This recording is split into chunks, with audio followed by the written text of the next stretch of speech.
Bonjour tout le monde. Aujourd'hui, on est là pour parler d'un sujet vraiment central au cours, la lumière. On a commencé dans le début du chapitre à dire que la lumière, c'était une onde sinusoïdale. Pourquoi? Parce qu'elle a des propriétés ondulatoires, elle satisfait au principe de superposition, ce qu'on est capable de voir en testant que la lumière fait de l'interférence et de la diffraction. Ok, on a dit que la lumière est une onde, on l'a démontré en laboratoire, mais là, il faut répondre à une question importante. Si la lumière est une onde, qu'est-ce qui oscille? Pour avoir une onde, j'ai besoin d'un milieu de propagation. J'ai besoin que l'onde se propage dans quelque chose. Si j'ai une onde sonore, le milieu de propagation, c'est l'air, ou ça peut se propager dans un solide, dans un liquide, peu importe. Quand mon onde sonore se propage, les molécules d'air vibrent, la molécule d'air fait vibrer la molécule d'air d'après, et ainsi de suite.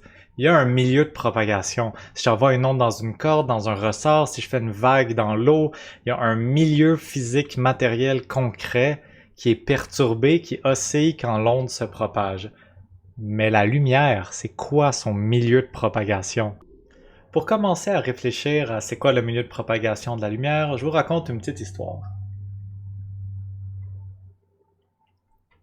C'est l'histoire d'un gars qui se promenait dehors, puis à un moment donné, il regarde dans le ciel, puis il fait comme « Oh my god, qu'est-ce que c'est ça? Il y a une boule de feu! » C'était le soleil.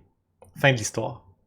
Vous avez déjà, vous aussi, remarqué la présence de la grosse boule de feu dans le ciel, parce que le soleil est capable de faire de la lumière qui se rend du soleil jusqu'à nos yeux. Si la lumière est capable de se rendre du soleil jusqu'à nous, c'est clairement que la lumière est capable de voyager dans le vide. Il y a vraiment beaucoup de vide entre le soleil et nous. Là, on dit que la lumière, c'est une onde. Une onde, ça se propage dans un milieu de propagation, mais entre le soleil et nous, il n'y a rien. Fait que j'ai une onde qui est capable de se propager en déformant rien. Vous savez que dans l'espace, il n'y a pas de son. On n'est pas capable de faire une onde sonore dans l'espace parce qu'il n'y a pas de milieu à déformer. Fait que je peux pas avoir une déformation de l'air s'il n'y a pas d'air. Dans l'espace, il n'y a pas de son. Fait que quand vous écoutez Star Wars, puis ça se passe dans l'espace, puis vous entendez toutes les piou piou piou des lasers, là, en réalité, il n'y aurait pas de piou piou piou. Mais on pardonne à Star Wars parce que c'est vraiment le fun d'entendre les piou piou piou. C'est pas grave, Star Wars. Mais la lumière, elle, est capable de voyager dans le vide. Fait que je vous donne la réponse. Qu'est-ce qui se passe quand la lumière se propage? C'est quoi le milieu qui est perturbé?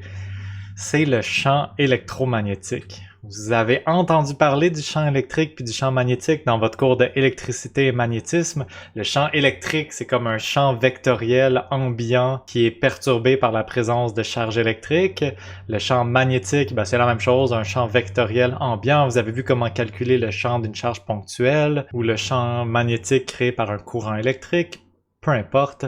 L'onde sinusoïdale qui se propage quand une onde se propage, c'est une onde électromagnétique. C'est le vecteur champ électrique et le vecteur champ magnétique qui vont osciller comme une onde sinusoïdale progressive.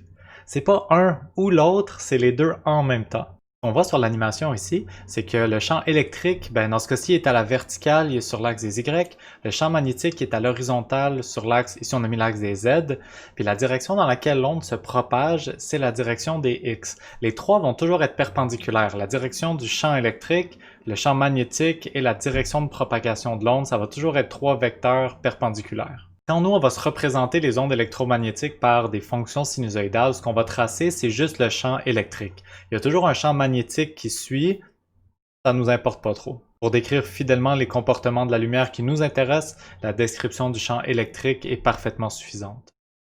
Regardez sur ma belle tasse à café, ultra geek, vous avez une onde électromagnétique juste là, un beau champ électrique dans un axe puis un champ magnétique dans l'autre.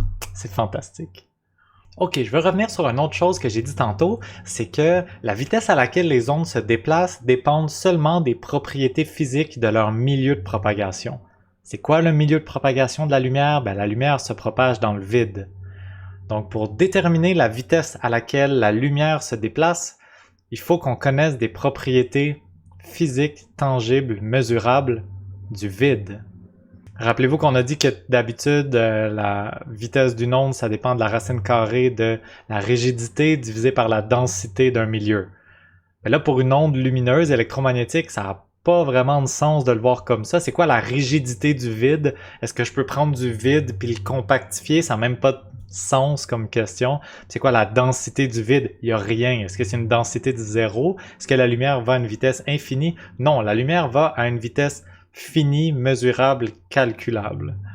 Puis ça donne que pour la calculer, il faut qu'on soit capable de mesurer la résistance du vide à la création d'un champ électrique et d'un champ magnétique. Fait que si je place une charge électrique dans l'espace ou que je la fais bouger, ça va créer un champ électrique, ça va créer un champ magnétique. Pour calculer le champ électrique qui est créé, j'ai besoin d'une constante qui s'appelle epsilon 0. C'est la permittivité du vide. Séguin l'appelle la constante électrique. C'est une constante fondamentale de la nature qu'on constate qu'elle a une certaine valeur, qu'on est capable de mesurer. Puis pour être capable de calculer le champ magnétique créé par un courant électrique, j'ai besoin de μ0, la perméabilité du vide, ou la constante magnétique, comme l'appelle Séguin. Fait que le vide a des propriétés mesurables, puis quand je combine ces deux constantes-là, d'une façon que je vais vous expliquer plus tard dans le chapitre sur la relativité, on est capable d'obtenir la vitesse à laquelle la lumière se propage, puis cette vitesse-là, qu'on représente toujours par la lettre C, dans les unités internationales, c'est 3 fois 10 à la 8 mètres par seconde. On est plutôt chanceux, ça donne très proche d'un beau chiffron. En réalité, c'est comme 2.9997. Peu importe, on arrondit ça à 3 puis ça va être vraiment parfait pour nous autres. Je veux juste pas que vous soyez comme incroyablement surpris que ça donne pile un chiffre super rond comme 3. Non, ça donne pas un chiffre aussi rond que ça, mais en très bonne approximation, ça vaut 3. C'est ce qu'on va utiliser. Juste qu'on prenne un tout petit moment pour apprécier à quel point c'est démentiel la vitesse de la lumière. Là, 3 fois 10 à la 8 mètres par seconde, c'est 300 000 km par seconde. Juste pour se donner un ordre de grandeur, le diamètre de la planète Terre au complet, là, si je fais un trou dans la Terre puis que je la traverse, c'est 12 000 km. Puis la lumière, elle voyage à 300 000 km en une seule seconde. Fait qu'elle peut traverser un paquet de planètes Terre en une seule seconde. C'est démentiel. Il n'y a rien qui va plus vite que la vitesse de la lumière dans tout l'univers. On va en reparler quand on va parler de relativité. Il y a même un théorème super important qui dit que la causalité elle-même se déplace pas plus vite que la vitesse de la lumière, mais je vous laisse là-dessus, on va en reparler plus tard dans le cours. Voici une diapo avec la dernière chose que je vais vous montrer pour cette vidéo. Ce qu'on montre ici, c'est que la lumière, vu que c'est une onde, ça a une certaine fréquence, ça a une certaine longueur d'onde. Premièrement, la fréquence puis la longueur d'onde sont reliées ensemble, elles ne sont pas indépendantes. Vous voyez sur l'échelle ici, en haut, j'ai les fréquences en hertz, puis en bas, j'ai les longueurs d'onde en mètres ou en nanomètres, là, dans des unités un peu différentes. Il y a un lien entre la fréquence puis la longueur d'onde. Pour une onde, en général, je peux toujours dire que la vitesse de propagation d'une onde, c'est la longueur d'onde multipliée par la fréquence. Dans le cas de la lumière, la vitesse de propagation, c'est une constante, c'est une valeur qu'on appelle C, 3 fois 10 à la 8 mètres par seconde. Donc C égale lambda fois F, c'est une façon de passer de fréquence à longueur d'onde puisque la vitesse de la lumière est une constante. Maintenant, quand je change de fréquence ou de longueur d'onde, par exemple pour une onde sonore, quand j'ai une fréquence plus élevée, ça correspond à un son plus aigu, une fréquence plus basse correspond à un son plus grave. Pour la lumière, ce qui change quand on change la fréquence, c'est la couleur de la lumière. Ce que vous voyez ici, qu'on appelle la lumière visible, dans le fond, c'est toutes les fréquences que l'œil est capable de percevoir. Ces couleurs-là correspondent à vraiment une onde sinusoïdale de une seule fréquence bien précise, c'est toutes les couleurs de l'arc-en-ciel. Fait que notre œil est juste capable de voir de telle à telle fréquence en termes de longueur d'onde de 400 à 700 nanomètres environ, c'est ce que l'œil est capable de détecter. La lumière qui a une fréquence plus grande ou plus petite, on lui donne d'autres noms. C'est pas de la lumière visible parce que notre œil humain est pas capable de la voir. La lumière qui a comme plus énergétique que le bleu et le violet, on va l'appeler ultraviolet, rayon X, rayon gamma. Puis dans le moins énergétique, il y a le infrarouge, micro-ondes, ondes radio. Toutes ces caractérisations-là, c'est de la lumière, mais juste de fréquences différentes.